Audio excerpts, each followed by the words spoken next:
what's going on, guys? This is the Entertainment Critic here, and welcome back to another review. This is going to be for Arrow Season 6, Episode 16, which is called Thanatos.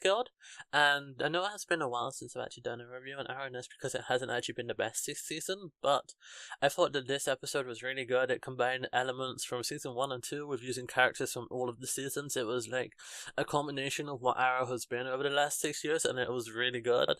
And I will get into what I liked about this episode, and I didn't really have any dislikes to this episode, so this is just going to be talking about all of the things that I liked in the episode. I will say that there were some iffy scenes with New Team Arrow, but like they were bearable in this episode. I enjoyed their presence more than I have in the previous episodes. Like they haven't interfered that much with what the current plot was.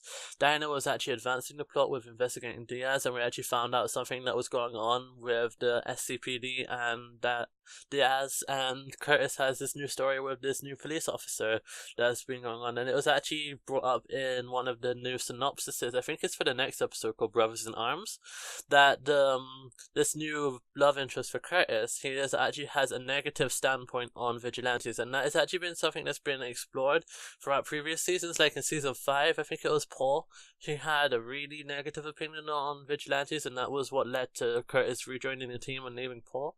So I have a feeling that this could be just regurgitating things that we've seen in previous seasons, and that might not be the best thing. It might be the best thing. I don't know how it's going to pan out, but it could work. But honestly, I think these last 2 episodes have been amazing. This whole Roy saga we've had, or Roy double bill, whatever you want to call it, has been really good. It was really good to see Roy back and Colton Haynes back, even though I don't think he's going to be coming back after this point, after that ending. Maybe we might get a little bit of like showing of what they've actually been doing. I'll get onto what they were actually doing later on. But yeah, so I'll talk about New Team Arrow, because they have always been the weak point for 6B so far, and they were actually bearable in this episode. Like I said, they advanced the plot, and I'm really I'm interested to see where they're going with it, because obviously we have Wild Dog, who is actually out of play at the moment, and that means that Curtis and Diana are actually looking after his daughter, which is interesting, and I don't really remember that from the last episode, but it has been a while since the last episode of Arrow aired, so I might have forgotten that in the break.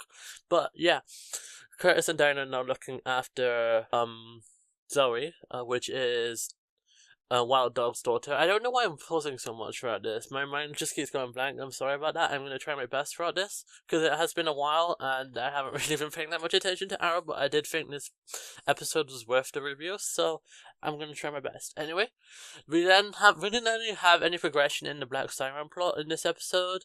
Like, she was referenced in a couple of times, but she wasn't really in the episode, and it's interesting to see where it is, because maybe by the end of the season we might have redemption for her. I'm not entirely sure, but she's kind of like on the edge. She's like double agent with Diaz, and then she's also working with Team Arrow, sort of, maybe. So there's that, and then getting into the main plot of this episode. So the main plot of this episode was that the League of Assassins, who Malcolm Merlyn actually made a off-branch of the League of Assassins. So this is similar to like a DLC mission that was in Batman Arkham Knight. So basically in that, it was Nissa and Talia, and Talia had the League of Assassins, and then Nissa had an off-branch of the League of Assassins who was trying to stop Talia from like using the Lazarus Pit, and Nissa wanted to destroy the Lazarus Pits. So Arrow have lifted the idea of Nissa wanting to take the Lazarus Pits and made it into their own story arc. So now in current time, in this episode, that we actually find out that there's a map that leads to these Lazarus Pits, and throughout the episode we find out that it was actually, we needed Fear's blood. So it comes out, I think it's called a lithograph or something, where it is based off of bacteria, and the bacteria they needed was from Fear's blood. So Fear's blood spills on the map, and the map reveals itself. It's kind of like invisible ink, but it's a different form of invisible ink, so that it was only traceable with Fear. So I am assuming Malcolm used her blood to encode the map, which means that only her blood could decode the map, and that was why the Thanatos Guild needed Fear, so that they could get the blood from her.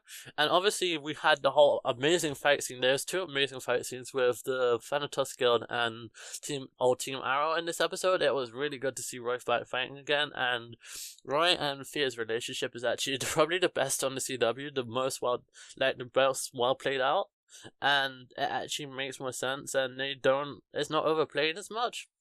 It's not really overplayed at all, and it was a nice addition to the show, and it was something the show hadn't really had since season 3. So that was a nice callback to the old days for Arrow.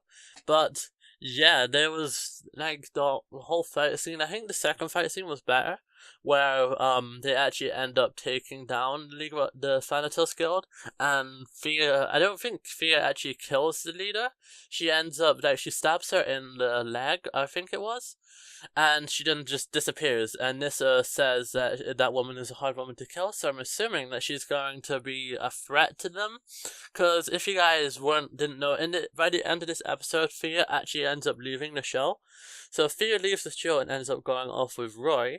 And Roy and Thea go off with Nissa to destroy these other 3 Lazarus pits that are around the world. So they find out after the lithograph reveals the map that there are other Lazarus pits around the globe, and that they need to go around and destroy these Lazarus pits before anybody else gets into anybody else's hands, because the Lazarus pit is essentially eternal life, so to speak. There is the cost, and Rachel Gold paid that cost. So to Sarah, I'm not sure if Rachel Gold actually had a bloodlust. I think he would have had a bloodlust, but he was the sort of person who would have ended up killing that person.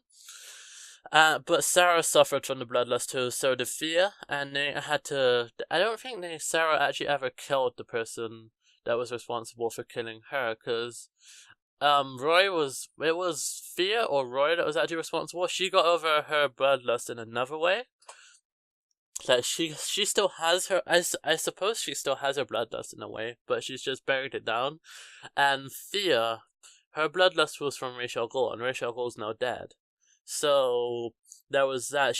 I'm not sure if she's actually got over her bloodlust either, but anyway, that's getting distracted. They're going around now to destroy these other Lazarus pits before it can get into anybody else's hands, and they've had their happy ever after, and it's actually, I think, even though it's sad, and I did actually, I'll admit, I did actually cry at the end of when Thea left, but I think it is a good thing that she's left, because she hasn't really had a story since season 5, or really season 4. Like, she had the whole thing in season 5 where she was assistant to the mayor, but since she was Speedy in season 4, she really hasn't had a storyline. So I think it's good in the way that they've written her off the show, because then she's not just there, and she doesn't randomly appear, and she's not there with no story, which makes sense.